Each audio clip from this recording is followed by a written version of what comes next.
Welcome back to another What a Shout, a festive edition of What a Shout, wherever you are. Hope you're enjoying what you can of this festive season. Indeed, myself, Dave Orton, back in the chair with the Racing Post and the sponsors Bet365. Whether you're watching on YouTube, Twitter, hashtag What a Shout. Get your comments in below for the panellists. Let's find out exactly who we've got for you. We're going to be previewing all the big races, of course. Looking back on what a year 2020 has been. Thrilled to say Bruce Millington back on the panel with me. You're easily thrilled. What? I am, especially this year, I think. Yeah, it's not been hard, has it? Happening these days. No, absolutely. Anyway, how are you? I'm good, thanks. Yeah, I'm good. It's weird to be back in London, though. Is it? It's eerie. There's no one about, is there? I mean, I know it's been like that all year, but honestly, it's absolutely Well, you and me have been coming in a little bit, haven't we, since what? The resumption of racing, haven't we? Does Tier 4 has certainly quietened everything. It's gone back to March, sort of April sort of vibes, hasn't it? Just dragging on. The last day I went racing was the Wednesday of the Cheltenham Festival. I remember it, of course, which you're going to make reference to, of course, later on in the show. Superb. We'll get all Bruce's news and views for you. From our sponsors, Bet365. Pat Cooney, as ever. Where are you, Pat, at the moment? I can only guess. Back in the office, no doubt. Yes, back at home in the office, but head down, studying away, trying to find a few winners. Same old, same old. Yeah, and you're coming in on a bit of a spring in your step, Pat, aren't you? Because your nap on Saturday at Haydock, they literally couldn't give it away in the betting. What happened? Albert's back, waltzed in. Yeah, he won at 9-1. When I priced him up on my own merits, I made him a 5-2 chance. So I saw 4-1 early on in the morning, and I thought, oh, that appeals to me. And I was amazed he went off at 9-1. Brian Hughes, champion jockey, goes on the ground. If life was that straightforward, it would be much more fun, wouldn't it? Pressure's on then for the double, Pat, over the festive season. We'll be getting the naps later on in the show, of course. So, who's the guest for you, you'll be wondering out there this week? He's been booked way in advance, actually. This time last year, took out the Welsh National. If I was thrilled to have Bruce back in, I'm elated to say that all the way from Glamorgan, via Skype, Christian Williams joins us on the show. Good morning, everyone. How are you, Christian, in this crazy, crazy year? You've still had some decent horses running for you, of course. We'll get into Potter's Corner, last year's winner of the Welsh National, everything. But how have you found it there at the minute? You're by the beach, aren't you? Have you been sort of cut off from it all a little bit, or...? No, we're quite blessed, really, in where we live, that our routine is still normal. So we're obviously grateful for that. So we live on a farm there near enough so the children can go out and run around the farm. And we obviously need to go and check the horses every day, do our bits of work with them. So we're very lucky. Is the beach part of your actual training routine? You know, your exercise, is it a daily thing? Yeah. We just come back from it this morning. So we'd be on the beach probably 3 or 4 days a week. We got a good hill. We trot them up twice a week then. We don't gallop them every day. But that's just our routine, beach most days. No Potter's Corner going for a repeat this year. That was a bit of a spanner in the works, wasn't it, Christian? How is he first and foremost, and is it all about the Grand National now? Yeah, he's in great form, and we know the horse well now. He's a 10-year-old, and we just couldn't get him right after Chepstow last year. It's such a hard race. We just couldn't get him right, and it would definitely have been touch and go. But he got to Aintree last year. So it just took a view that his body was probably telling me that there wasn't masses of mileage left in those big staying chases. They're like wars really, and the distance and the ground. So we thought we'd go down the cross country route, and we just think the horse deserves a one crack at the Aintree National. He won the Midlands National the year before last. He won the Welsh National last year, and we thought he deserved to be trained properly for Aintree, and with that in mind, I don't think it was fair to go to Chepstow. If we'd gone to Chepstow this year again, I think he would have nearly won the race. I thought he won quite convincingly last year, but that could have been his last race then. So we just thought if we go down the cross country route and just have the Grand National as his maybe last major race, and then just stick to we'd probably get another 2 years out of him running the cross country races. So it was all about the horse really. It was a shame. It was a shame not to be going to Chepstow this year. We'd have been confident going there, but just from what the horse's body was telling me last year, I didn't think it was fair to go back for the race. Christian, just give us a little insight into what you mean there when you say about, the horse wasn't right and it took him 3 months. Is it a physical thing? Can you look at the horse and just see him physically, or is it in the way he is, or is it all about how he is on the gallops? If he's telling you that he's had that really hard race, how does a trainer actually kind of get to know that is the situation with the horse? Yeah, it's difficult with Potter's Corner because he's so laid back, and literally even at the races when you're leading him around the paddock, he's a little bit embarrassed. I took him up to the Ida Chase the year before last on my own, and he's quite embarrassing leading him round because we have to drag him around the pre-parade ring and the parade ring. So it's hard to equate him at home because he could be working with 80 rated horses and be struggling to gallop with them. So it is hard to tell, but he's just a bit lethargic last year after the race, and just not quite right. It's hard to explain, really. Just maybe lethargic and a little bit, colicky on times, and just not 100% sound. Well, one thing you did do every day, Christian, you did get him right in time for the virtual Grand National, though, didn't you?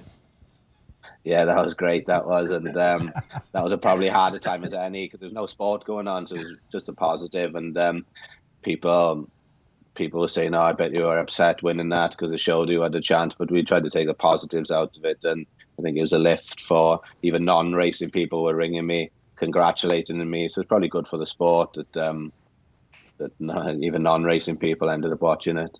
Yeah, I backed the second, actually, Christian, so I'm trying not to hold that against you. I backed the winner. Did you? I did. You backed Potters? I did, absolutely. Unbelievable. I'd forgotten about that. A lot of people will remember Christian as a jockey.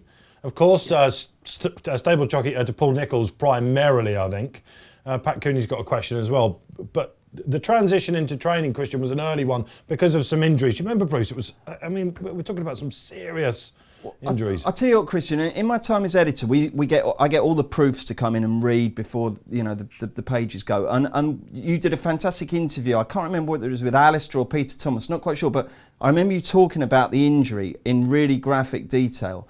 And I was looking at it and reading it and thinking, my God, is this real? I mean, you broke both arms, didn't you? And the bones got stuck in the turf. I mean, how are you now? How long did it take to get over that? I mean, it's hard to imagine something as horrendous as that. I mean, it's just incredible. Yeah, that was just a gruesome injury, that was. But when I fell at Worcester one day, I paralysed my deltoid, so that was a nasty injury, really. I snapped my axillary nerve, so I had to take 15 centimetres of nerve out my leg, put it into my arm, and I still haven't got full range now, but that obviously wasn't as gruesome as Cheltenham, but that was a touch-and-go injury on whether I come back, but it was nasty at Cheltenham. It was a simple-ish I got brought down, Chicago Grey brought Beshaba down, two good horses. Chicago Grey went and won the National Hunt Chase of the festival. Beshaba went and won the Scottish National, and that was just a gruesome injury. But there was no, it was looked after well. Jeff Graham, he's a shoulder specialist. He took care of me from a young age. So if I broke my arm, my leg, I'd always ring Jeff straight away and say, "Jeff, I need to see the best leg man." And he put me in touch. I was very blessed to. Jeff does a lot of work with a lot of the jockeys now, so just glad that I met him at a young age, and they managed to patch me up. But no, I didn't really finish because of injuries in the end. I obviously wanted to be the best when I started, and I was just a bit disappointed in the end that the winners slackened off a bit. So that was why I retired, not through injury. You rode some worldies for Nicholls, didn't you? I think Pat Cooney's got a question from his social team. I'll hand over to Pat. Yeah, Christian, I'm going to take you back to October 2005. Denman you won on Denman on three of his first four races over hurdles. Can you just tell us what your memories about the horse and what you thought his capabilities were at that early stage?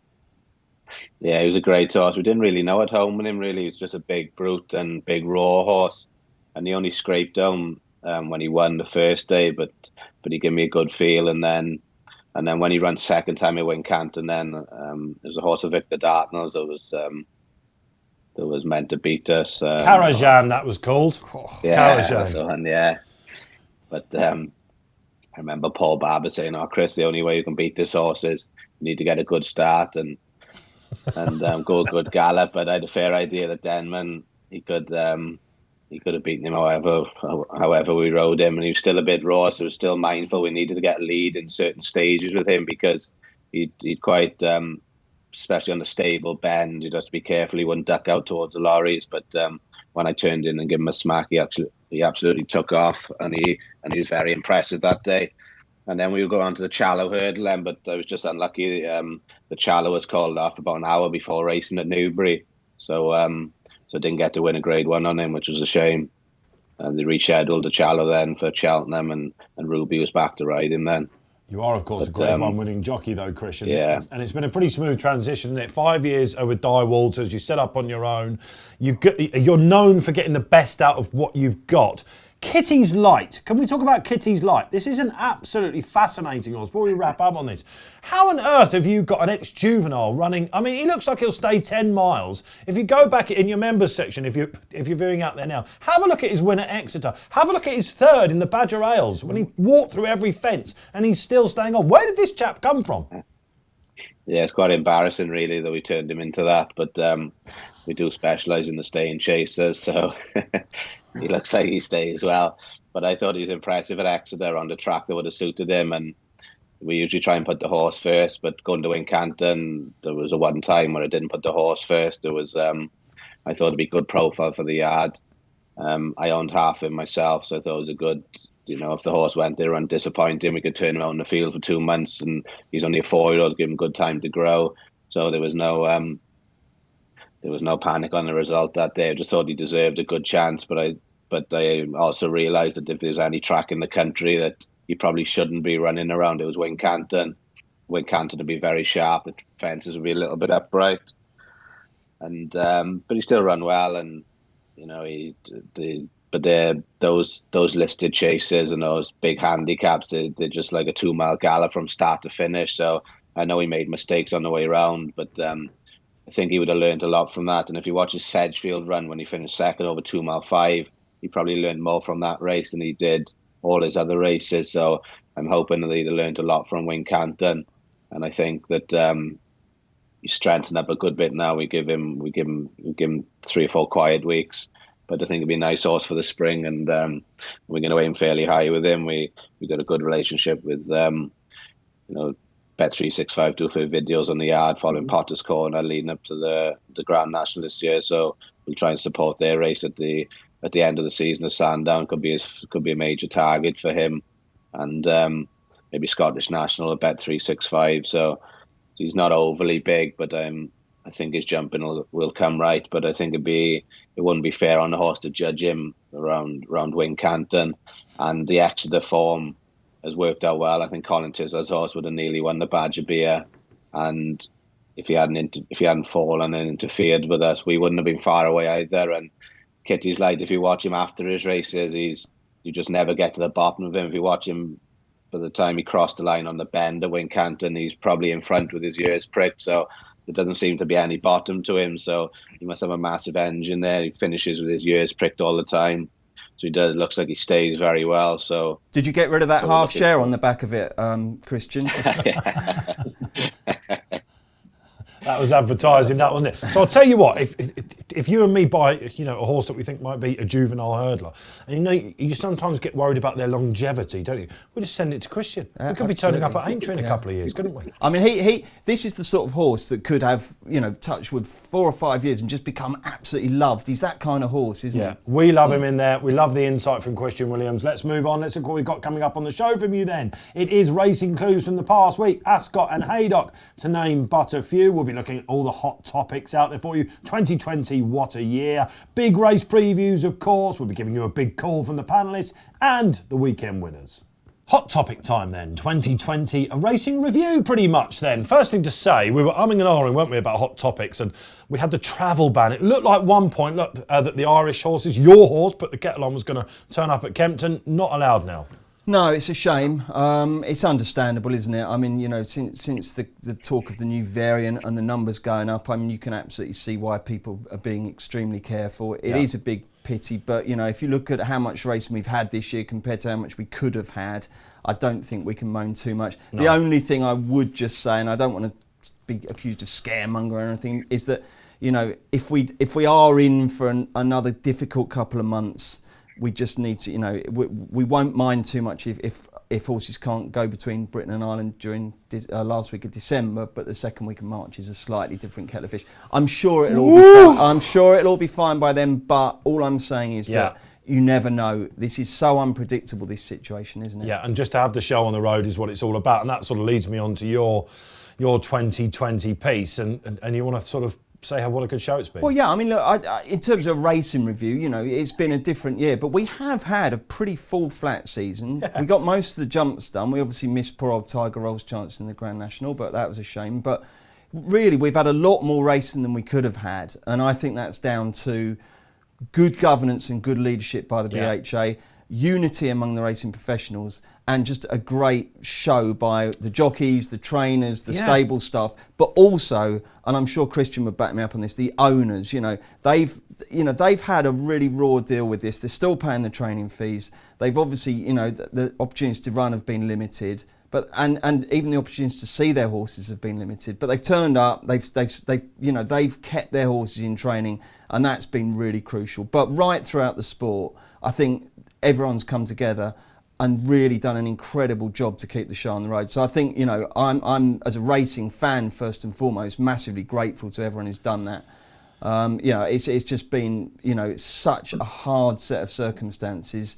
But if you look back, we've had a lot of fantastic racing this year. Yeah, absolutely. I think racing can hold its head high this year, very much so. Would you echo those sentiments, Christian? Yeah, I couldn't. I obviously couldn't put it any better than the way Bruce put it, but we're just lucky, and obviously owners, then even if a certain owner of mine hasn't got a horse running, they still watch with interest other runners of mine. And I obviously follow horse racing, and on a Saturday, if I've got no runners, you rush back, try and turn ITV on. So I just don't know how people outside of, we're lucky with racing, we follow friends and other trainers we get on well with at the races, jockeys, and it's just great to come in, turn the telly on, and we had a bit of a feeling of it there when there was no sport, and on how lonely and everything things can get, stuck in the house there, nothing to watch. But still with live racing on, and like I said, even if you haven't got your own horses running, or owners haven't got their own horses running, they're still watching their friends' horses, and racing's great for that. Yeah, we'll get to Chepstow, of course. No owners going on the 27th if it's on. Pat Cooney, 2020, what a year.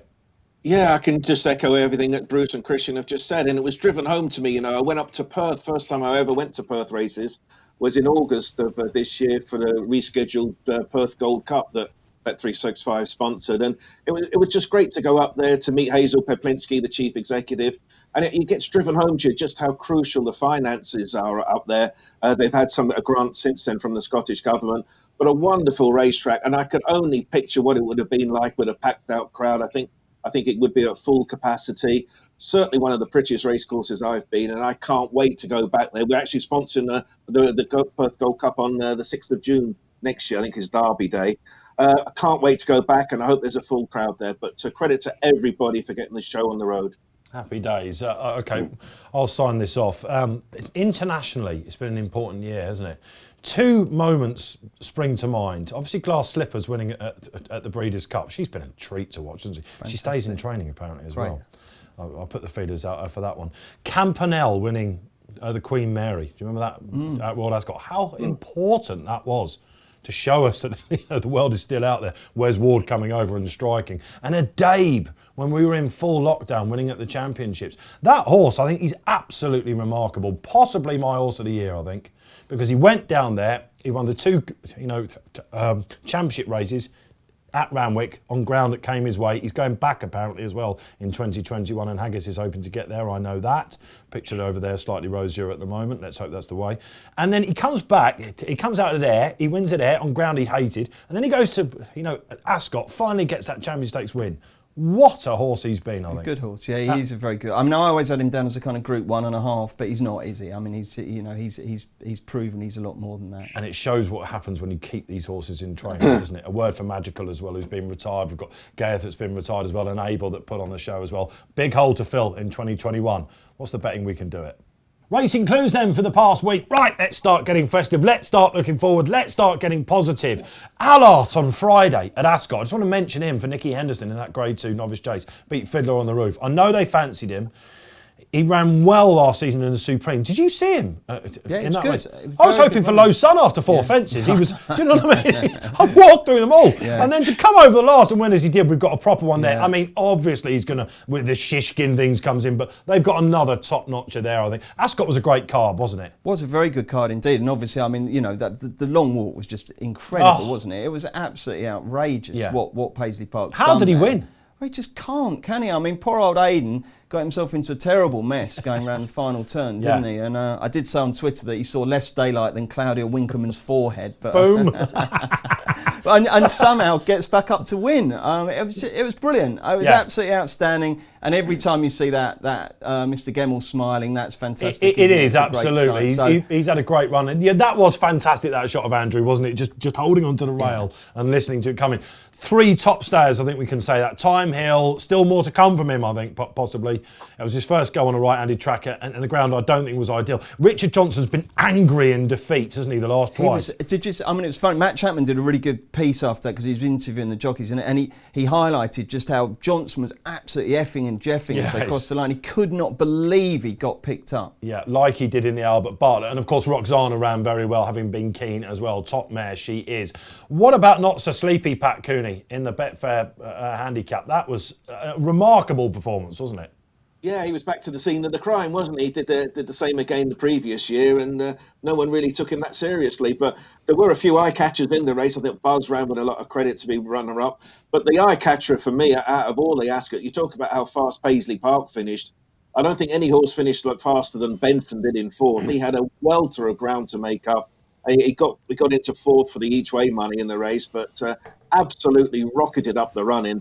And I think if the race had been another furlong, I've no doubt he would have won. He only got beat 6 lengths, but he was absolutely flying. Yes, he's quirky. Yes, he has his own ideas about it. But there's an engine there. It'd be interesting to see what the connections do with him. But he's the type that could win any big handicap really in the future for me. So Benson was my one to take out of Ascot. I agree completely with Pat there, and it's funny, I was talking to Keels about it, and Paul Keeley, and he thinks he's a Coral Cup horse, this Benson. He said, stick him up over a trip and he'll be incredible. And you'd have to say that's right. The public are loving this horse, aren't they? When he won at Sunday, he looked beaten, didn't he? And then powered up. He looked like he had no chance at Ascot, did he? So to come up like that, he's going forward. Up at Haydock, Christian, the Tommy Whittle was the feature up there, and Brian Hughes won it on Sam's Adventure. I don't know if you saw a nice little news piece this week. Richard Johnson bred that horse, and he said, we're breeding these horses, and someone came out, I can't remember who it was on Twitter, and said, you've just given the champion jockey another, advantage there or whatever. But Brian Hughes, Christian, he had the asterisk next to his name, didn't he, from winning it last season. I think that ride in particular showed us just exactly what a champion talent he is. Yeah, we obviously know how good he is now, and he just seems to bully those midweek tracks up north, doesn't he? He seems to he gets his position around the tracks, and he has a great bit like Tony Dobbin did many years ago. But he's obviously a great rider, and people may probably only taking notice now after he was champion jockey, really appreciating how good he is. And Brian Ellison, good trainer. I think the horse has a little bit of misfortune the time before last, but he won well on the weekend. Yeah, he looked like he was beaten. He got a reminder after the first as well. Okay, there are your racing clues from the past week. Time for your big race preview. It genuinely is like being a kid in a candy store. And maybe of all the years this Christmas with the racing, if you're out there on your own on Christmas Day, seriously, get stuck into the form. There's something for everyone out there, whether it be Leopardstown, whether it be at Kempton in particular. The Boxing Day showpiece, 3 o'clock, is the King George. Serename versus Clan des Obeaux. I should really go Clan des Obeaux versus Serename, of course. Christian Williams, have you got preference, first and foremost, for one of those two? I just think that knowing Nichols the way he is, I just don't think he quite had Serename where he wanted him last year for some reason. And he hasn't hidden the fact that he thinks he's got him in a better place this year. I just think Serename, Clan des Obeaux looks the obvious one, but for me, I think Serename could. I think he could be the one. I think he could win. I have to say, I'm getting in that camp as well. It's a little bit like the Corto and Denman thing, isn't it? There are two tribes out there, I think, at the moment. I was always Denman. I was always Corto. Always. I only really, to be honest, it's funny that because he was so brilliant all along, but I was always very pro Denman. But then when Corto won, his 5th Betfair, and you just he could do it over 2 miles as well. Yeah, you are right, but I mean. But so who is it? Because you're not surname, are you? Well, look, I mean, surname can certainly win it. Obviously, his best form is good enough to win this. Clan's won it last 2, so he's probably more reliable. I think they're both pretty short, to be honest. I'm not in any great rush to back either of them. I thought when I first looked at the race that Santini was a big price and was potentially each way. Well, that's a curveball, isn't it? Well, it is, Santini, It absolutely is. And, but again, is he definitely going to run? You'd hope he will. I saw on Twitter this week someone likened him to Quixel Crossett. Oh, that's ridiculous. I mean, he's won 6 of 9, hasn't he? It's like, yeah. But when you talk about the win records, though, over fences, Clan, I think he's 8 from 16 and Surname's 8 from 20. They're not prolific. They don't win every time. They lose probably more than they win. There's a lot of people jumping on this St Calvados bandwagon, isn't there? Wow. And I suppose the thing is, if you look at how Desi stepped up and proved he could stay 3 miles in this, you're getting into that kind of realm, aren't you? I don't know. I could have a silly little 5 each way on St Calvados maybe, but first time out, that's tricky, isn't it? And, yeah, I'm not fussed about that because if they're running in the King George, it's not. They're going to be primed. They don't need a run anymore, do they? Yeah. You can get horse ready at home these days. They've got the facilities. Yeah, it's surname for me. Is it just a 2-horse race? You obviously think not. No, What I about don't. Lost in Translation? He was terrible in the race last year. I just think he's got two. Again, his best form, he's contesting, but there's too many bad runs for me. And they are starting to, I think he called him a flamboyant in the week, Colin Tizard. They are starting to get a bit confident about him again. And does he need that prep run? It's possible, isn't it? Pat Cooney, is the market going to budge at all for us? Well, I think it'll probably end up making Clan des Obeaux favourite because of his record in the race. But I'm a bit like us all, really. I keep thinking both the front 2 are beatable, and a good Lost in Translation is more than good enough to win. Santini, I don't know, and Kempton 3 miles, but you have to respect him, second in the Gold Cup. I was at Wetherby for our Charlie Hall chase. I actually watched the race with Paul Nicholls, and as soon as Surname crossed the line, he just said, yep, Kempton next. So I thought, okay, he's got the horse where he wants to be. Clan des Obeaux, I was surprised with the ride Sam Twiston-Davies gave him at Haydock. I don't think it's ever a good idea to take on Bristol de Mai with 2 fences to jump. I thought maybe he could have waited, and maybe he might have had just too hard a race. I'm sensing a result in the race, getting the front 2 beat, but what it'll be, I don't really know. Real Steel as a possible outsider as well. Paul Nicholls may still win it with him, but I'm sensing we could get a result here as bookmakers. Could it be a Nicholls 1, 2, 3? Will the Clan des Obeaux bandwagon drift a little bit? We shall find out. Whatever happens, 3 o'clock, unmissable on Kempton Boxing Day. 2:25 at Kempton, it is the Christmas hurdle. Will we see, as we have seen in many previous years, the champion hurdler strutting her stuff again en route to following up in the big one in March? Of course, it's Epatante, one for the money buyers out there potentially. She beat Silver Streak 5 lengths. That's when she really announced herself on the scene last year. Are we seeing anything different happening here, or is this just one for the multiples? Yeah, I think it is. Yeah, I mean, she's easily the best hurdler around at the moment, isn't she? The only danger, I think, in terms of the champion hurdle is if Hendo can get Bouver back, which isn't impossible, but as things stand, she's head and shoulders. And of course, she gets the silly £7 allowance, doesn't she? Like, I've got to have a little moan here because with all these extra mares races we've got, I just think it's over the top. It's just we've gone too far. We know we get that we need to keep plenty of mares in training. We understand that, but they've got their own races and they're getting £7 allowance when they're taking on the male horses. It's too much. It's just gone too far. I don't like it. It doesn't seem sensible, fair, valid. They need to have a look at this. When Annie Power was in her pomp and she came to Cheltenham, someone who backed her said this is a cheat allowance, this. When you get the top mares, he called it a cheat allowance. It's always rung with me, that. Christian Williams, what do you think about this? I haven't got a big view on it, but I take on what Bruce is saying. They changed the calendar the last 3 or 4 years, so we nearly go to the sales now looking to buy mares because there's a great program out there for them. So I understand what Bruce is saying, but she obviously looks streets ahead, and even Evan Williams training the second horse, they probably got with a plan on how to finish second. I would have thought is 22 grand for second, 11 grand for third. So good prize money down for them. Silver Streak's been a great horse, but Christian, can I Can I ask you a question on that? If you've got a horse like that and you say, look, we think the winner's just, or the fav's just going to win, how do you actually go about trying to pick up that valuable second prize? What's the instruction to the jockey? Maybe saving a bit on the way round and maybe forming a plan on how they think the third favourite could be beat Ballyandy, how maybe form a different plan on how they finish in front of Ballyandy rather than trying to form a plan on how to beat up a taunt when it's probably not possible. That is very interesting, isn't it? And we'll come to Pat Cooney here, because there are these without markets of which 365 are leaders in. That is very interesting to hear, isn't it? We saw in the Fighting Fifth, a farcical Fighting Fifth, really.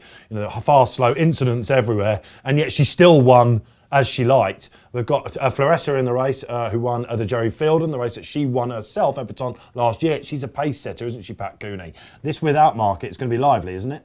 Oh, very much so, yes. I think with Epperton, so long as she keeps getting this £7 allowance, it's just tough to see her getting beat. Maybe one way of getting her beat is if the ground was very heavy, but I think it's good to soft, good in places at the moment. So we're not going to get a beat ground-wise. We're not going to get a beat trip track. She just looks very, very solid. But yeah, you're looking at the without markets or even the straight forecast. Her to go ahead and do her stuff, and the others come through to pick up the pieces. So we wait and see how it unravels. But she has got banker material written all over her on Boxing Day. 2:25 then at Kempton. Star quality, thanks to Epperton. Right then, let's look a little bit further afield. The 27th, Sunday, we will be going to muddy Chepstow, we hope, for the Welsh Grand National. Christian Williams, you think this will be on? Yeah, I'm sure it'll be on, yeah.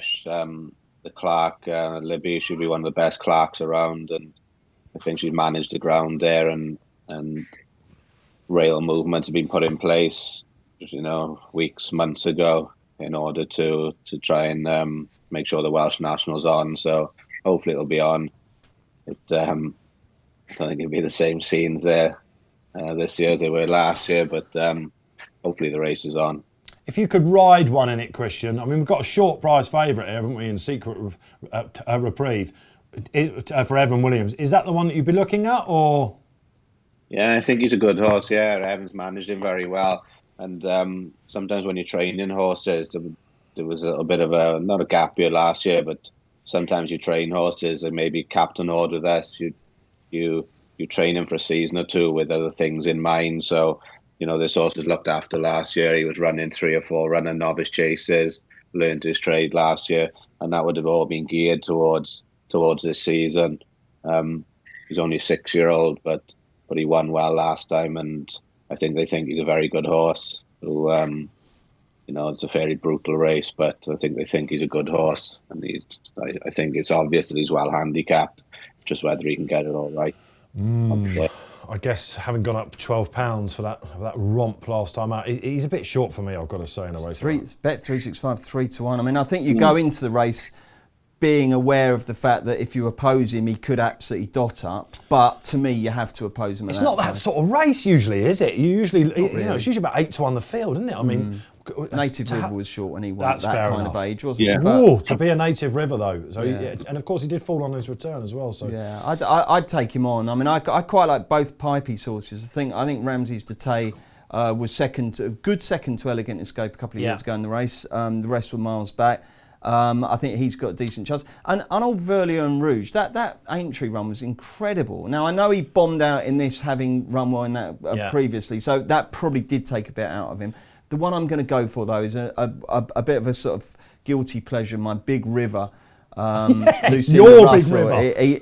He only generally wins at Kelso, but I just think hopefully with some extra places here, I think he'll love this 3 mile 6 bottomless going. He'll get absolutely tailed off early, and I know again the Welsh National, you don't tend to come from behind to win it, but I think he'll run on and I think he'll get place. So if I can get 5 places, I'll back Big River each way. He didn't run badly behind Yolorenki and Ramses, did he? He ran okay. Yeah. I mean, he got beat 30 odd lengths, but he was doing all his best work at the end. That was his reappearance. So I'm a glutton for this. If you can get healthy place market, you'll be looking there. That's interesting. I thought the Truckers Lodge last year's second would go well. I didn't think this time last year. I knew he'd be going for it again, all being well. I didn't think he'd be as big as around about 10, 11 to 1. He'll do for me. Pat Cooney. Yeah, this is interesting, isn't it? With Secret Reprieve, I mean, he's no value at all at his price. He's just a horse that when he won at Chepstow last time out, we just thought, let's keep with him until the day of the race and see what else turns up. So he won't get any short. He'll drift in the market. He's a similar profile to the other 6-year-olds that won this race, Elegant Escape and Native River. But maybe they brought more to the table than he did. And of course, he won over 3 last time. This is 3 mile 6. Who knows? Will he stay? Will he not stay? I wouldn't want to be taking a short price to find out. And I'm a little bit like you fellas, that you're looking at maybe firms going 5 places for sure in the race, thinking, well, there must be each way alternatives. And I'm looking at a horse, really, Lord de Mesnil, who Richard Hobson trains. You have to be very lenient with both his runs this season. He was 4th over hurdles first time out. And then he was well beaten over the national fences last time. If those hadn't happened and you're judging him on last year's form, he's got that ideal profile, a real slogger, goes through the ground, stays all day. My eye would be drawn to him around about 16-1, but I would rather be backing a couple of horses each way at 16 and 20 than the favourite at his price. That chap, Pat, when he reappeared over hurdles, he had a bit of birch out of his leg when he came back, I seem to remember, and he probably just needed that run. So he is another very interesting one. We've given you some alternatives, but Christian Williams, he likes to fav. Right then, time for the big calls. The final big call of 2020, would you believe? I've got one. Mentioned Brian Hughes, of course. I think he'll probably win the championship again this year. Looks like that's going to be the way, barring actions. Harry Cobden, though, however, he is not far away from becoming a champion jockey. What do you think about that, Christian? If you see him in that bumper, the final jumps race before Christmas at Huntington, watch it back. It was a really close finish. He was on an odds-on favourite, but he looked beaten. And I've seen something different in Harry this year. He's got absolutely everything for me. Yeah, he's obviously riding with confidence. He's riding for the right man, and he's only young, isn't he? So he's bound to improve all the time. But he's lasted in Nichols as well, and looks like he could be there for a long time. And as we say, he looks to be improving all the time. Lasting at Nichols isn't easy, Christian, is it? Not the easiest thing. Will he have that schedule though? I mean, to win the, I think his agent will recommend. I'm sure they will go for it. I'm sure they will. Because Christian touched upon it earlier in the show. Brian Hughes goes to Catterick and Sedgefield and wins. Is Harry Cobden not going to be a little bit more selective and just ride the quality over the quantity? I think. I'm not suggesting he is just a champion jockey of the future. He's good enough. It's the attitude, Bruce, as well. He's got absolutely everything. We had him on What a Shout, if you remember. This time last year, it was the show after Boxing Day, just been beaten on Serename, and we were a bit like, how's he going to be when people came into the studio? He didn't even think twice about it. I should have known then. He's got everything. He's got a great demeanour, isn't he? He's brilliant. Harry Cobden, a start of the future. It's different from the flat though, lads, isn't it? Completely, like over jumps, you only really ride for your trainers, don't you? Different with the flat, like Harry Cobden, if Hexham was tomorrow, his agent could ring up every single trainer up there. He probably wouldn't be able to get him a ride. That would be my concern. He's good enough. I think there will be a shift. They all want to be champion jockey, don't they?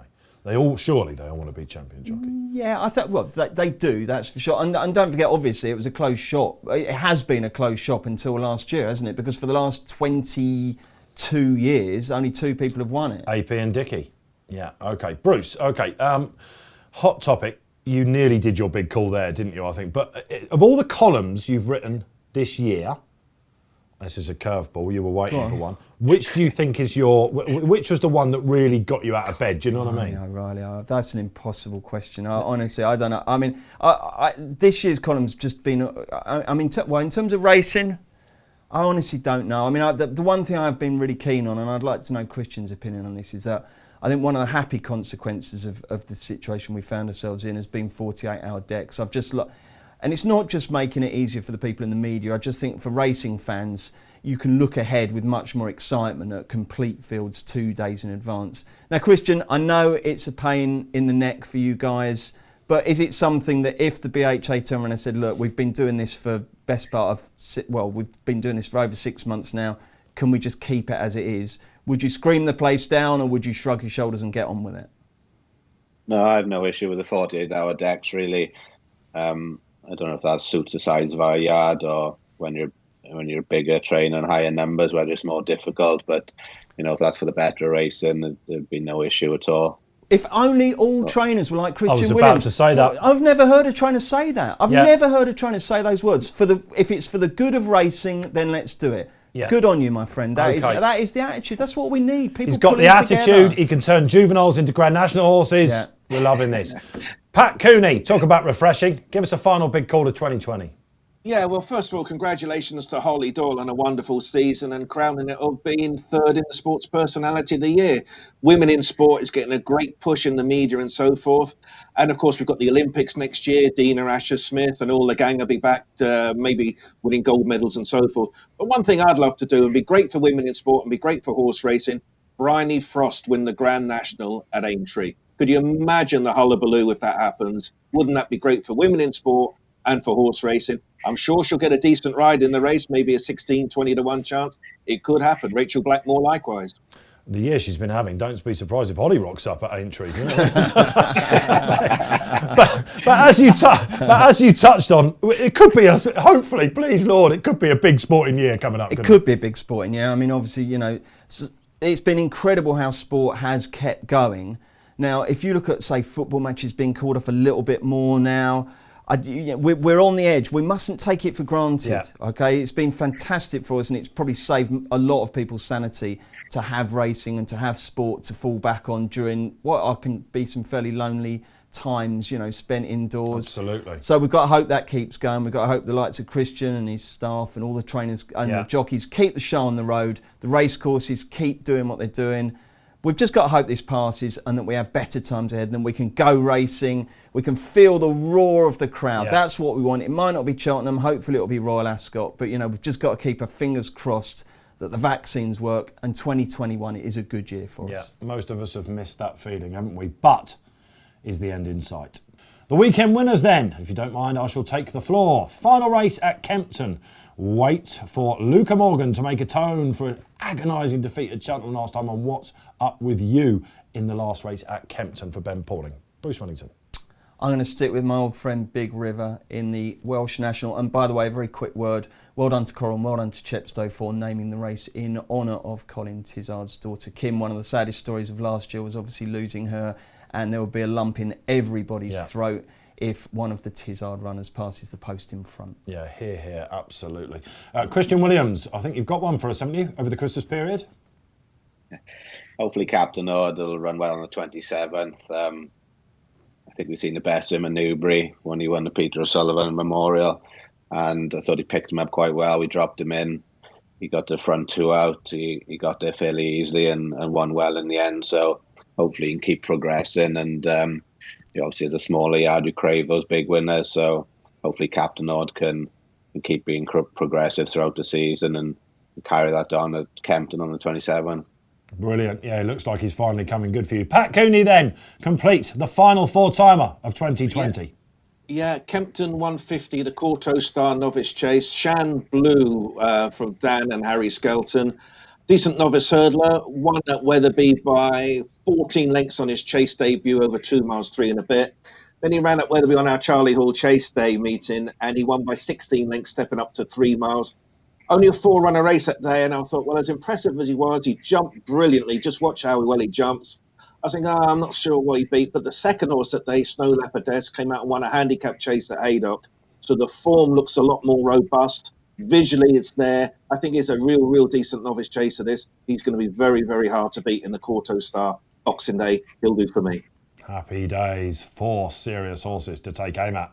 So, if this festive season you fancy signing up to our sponsors Bet365, it's a great time to do so. We've still got that referral code for you. Shout365. Type it in.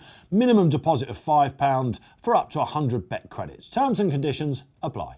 Right then, that's it for us here on 2020 from all of us here at What a Shout. Thanks to those who've come on the show and made it a great success, including Christian Williams. What does a typical Christian Williams Christmas look like? It'll be we haven't got no runners Boxing Day. Kempton on Billy Busy from Kempton on the 27th onwards. So we'll we quite enjoy it really on the yard. Half the staff will be working Christmas morning, and the other half the staff will be working New Year's Day.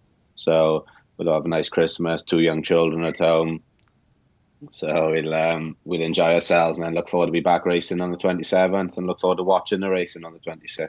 Christian, thank you so much. Fascinating insight. We'll see you in 2021. Bruce, cheers. Cheers, David. Happy Christmas. Thank you very And much to indeed. you. Enjoyed the year. And let's hope we can do it all again next year. Absolutely. Pat Cooney, when do we get the Baileys open, old boy? Is it now? Well, that'll be New Year's Eve, I should think. So I'm going to try and be on my best behaviour for a change this festivity. If you believe that, you'll believe anything. Thank you for watching throughout this year. It's been great fun delivering this show to you. Myself, David Orton, signing off then. Whoo, what's to come? Great stuff. Don't forget to download the free Racing Post app. You can do that on the App Store or the Google Play Store. Don't forget, lots of races to aim at. Safe gambling is the MO here at the Racing Post. And more importantly, enjoy the sport.